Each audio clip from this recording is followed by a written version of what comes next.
Hi friends, இன்றைக்கி 10 நிமிஷத்தில் ரொம்ப சிம்பிளாக ரெடி பண்ணக்கூடிய ஒரு ரெசிபி தான் நம்ம இன்றைக்கி பார்க்க போகிறோம். கரண்டி வச்சு ரொம்ப சிம்பிளாக ரெடி பண்ணிடலாம். சாப்பிட்றதுக்கு நல்ல சாஃப்டாக இருக்கும். இந்த ரெசிபியை பார்க்குறதுக்கு முன்னாடி இது வரைக்கும் குக்கிங் அண்ட் டிப்ஸ் கஃபே சேனலை சப்ஸ்கிரைப் பண்ணாதவங்க சப்ஸ்கிரைப் பண்ணிடுங்க.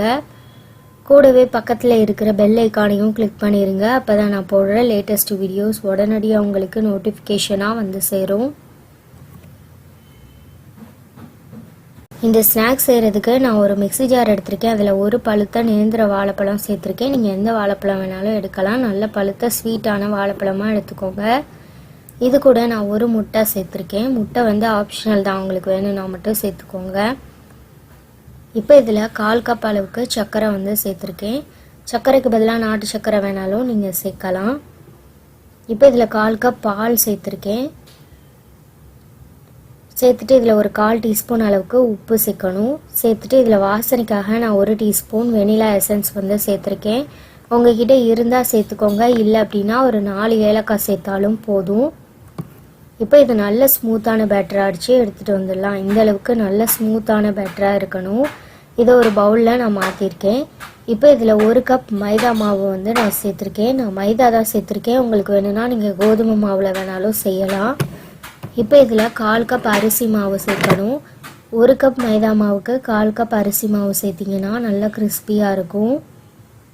இது நல்லா உப்பி வர்றதுக்காக நான் ஒரு 1/2 டீஸ்பூன் அளவுக்கு பேக்கிங் பவுடர் வந்து சேர்த்துருக்கேன்.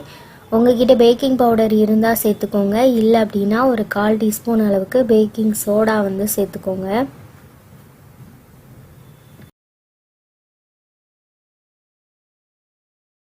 இப்போ இதை ஒரு இட்லி மாவு பதத்தில் இதை நல்லா கரைக்கணும். இதில் நான் கொஞ்சமாக தண்ணி ஊற்றிட்டு நல்லா இதை கலந்துருக்கேன். ஒரு இட்லி மாவு பதத்தில் நல்லா கெட்டியான மாவாக இருக்கணும். இதை மூடி போட்டு ஒரு 10 நிமிஷம் அப்படியே வச்சிடலாம். 10 நிமிஷத்துக்கு அப்புறம் ஸ்நாக்ஸ் வந்து நம்ம ரெடி பண்ணிடலாம். ஒரு பேனில் வந்து எண்ணெய் நல்லா ஹீட்டாக இருக்குது. இந்த மாதிரி ஒரு கரண்டி வச்சு தான் நான் இந்த ஸ்நாக் வந்து செஞ்சுருக்கேன்.